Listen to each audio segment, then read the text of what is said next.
जो चीज हम यहाँ से अगर आपको कोई चीज कह रहे हैं निवेदन पूर्वक, तो उसके पीछे बहुत बड़ा राज होता है, बहुत बड़ी शक्ति होती है। हाँ, ये अलग बात है कि आप इसको हो सकता है अभी ना समझ पाए। रजत सर देखिए जरा सा, ना हो तो आप इन्वर्टर ले लीजिए। तो थोड़ा सा इस पर आप कोशिश करिएगा। साथ चलेंगे, साथ बढ़ेंगे, मिलकर नया इतिहास रचेंगे। ये आपकी हमारी सबकी टैग लाइन बन जाए।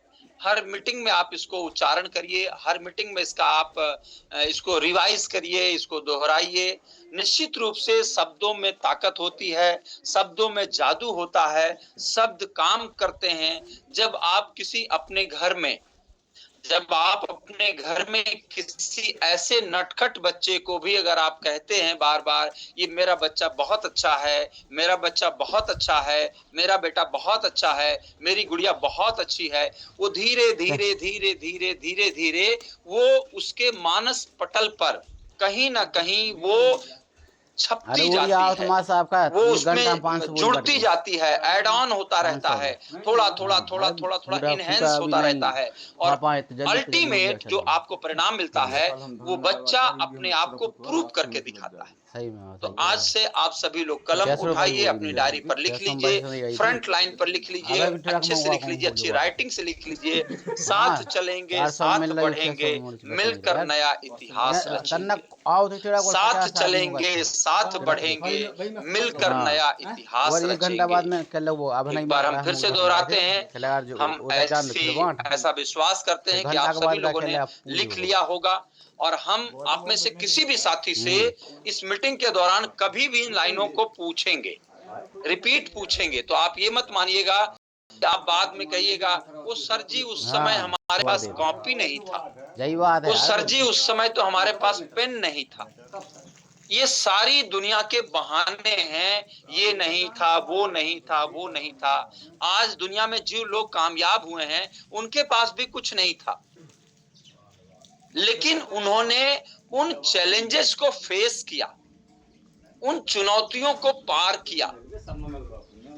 दशरथ मांझी ने पहाड़ को तोड़ करके रास्ता बनाया, उसके पास भी कुछ नहीं था, कुछ नहीं था।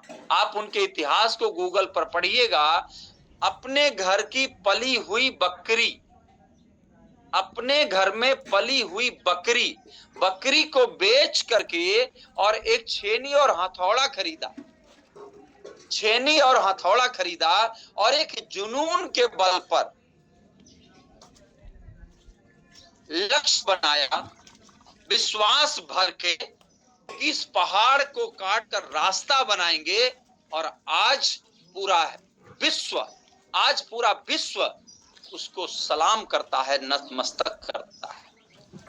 था कुछ नहीं, इसलिए मेरे दोस्त आप भी इन चीजों से ऊपर उठ जाइए। जिंदगी में हमें वही मिलता है जो हम बोते हैं। बहुत ध्यान से बात को समझिएगा। आज का प्रोग्राम हो सकता है आपको लगे कि बिल्कुल अलग है, लेकिन यही अलग प्रोग्राम आपके जिंदगी में सफलता का मार्ग बनाएगी, कामयाबी का द्वार खोलेगी। एक व्यक्ति को लगता है हम सफल नहीं हो सकते। क्यों लगता है? अगर आपने भगवत गीता को पढ़ा होगा, अगर आपने कभी किसी लीडर को सुना होगा, तो आपको कोई लीडर ऐसा जरूर कहता हुआ मिला होगा। भगवत गीता में अर्जुन ने श्री कृष्ण भगवान से पूछा कि प्रभु ये बताइए कि कौन मनुष्य फेल होता है जिंदगी में। भगवान कृष्ण ने बहुत संक्षिप्त में और बहुत बड़ी बात कही थी, आप उसको महसूस करिएगा। उन्होंने कहा था, संशयी आत्मा विनश्यते। जो संशय करते हैं लोग, जो शंका करते हैं लोग, वही जिंदगी में असफल रहते हैं।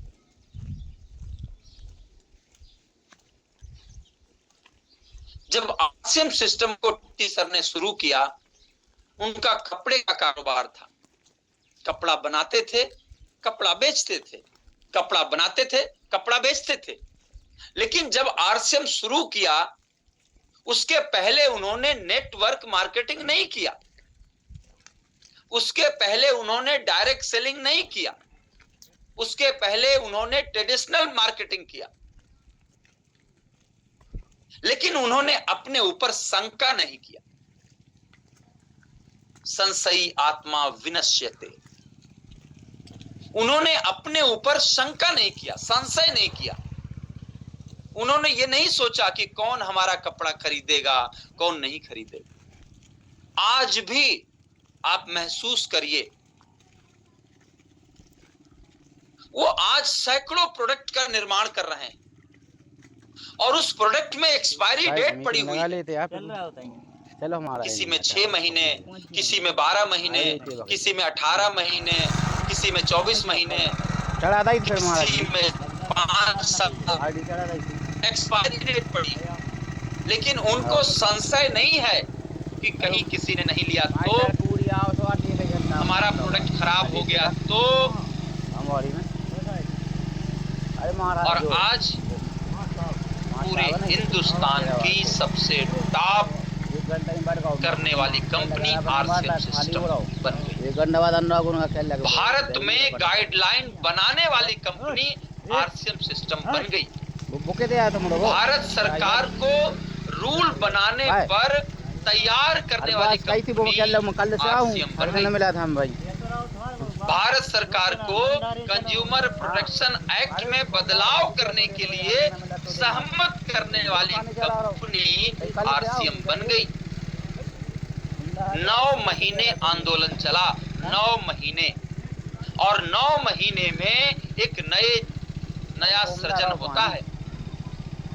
याद करिए आरसीएम के उस इतिहास को, जब लोगों ने कहा था बंद हो गई, बंद हो गई, बंद हो गई, लेकिन आरसीएम ने अपने ऊपर संशय नहीं किया। उसने लड़ा, अपने हक की लड़ाई लड़ी, अपनी ईमानदारी और निष्ठा लड़ी, जंग को लड़ा, हक के लिए लड़ाई की। और 9 महीने बाद भारत सरकार ने गाइडलाइन दिया। उसके बाद कंज्यूमर प्रोटेक्शन एक्ट में बदलाव हुआ। उसके बाद डायरेक्ट सेलिंग का रूल बन गया। अब आरती तो ही नहीं का। अब आप बताइए, आप लाइसेंस आपको मिल गया अमीर बनने का, ताली बनती है, जोरदार ताली बनती है। आज के इस मीटिंग में हम सभी लीडरशिप अचीवर, सभी रॉयल्टी अचीवर, सभी टेक्निकल अचीवर से निवेदन करेंगे, अपना कैमरा ऑन करके बैठिए, अपना कैमरा ऑन करके बैठिए। आज का प्रोग्राम आपकी जिंदगी में 4 चांद लगा सकता है, बहुत ध्यान से समझना है। कैमरा ऑन करके बैठिएगा, निवेदन स्वीकार करिए। आज हम सब लोग आरसीएम सिस्टम में, हो सकता है आज के प्रोग्राम में कुछ नए साथी भी हों। एक बार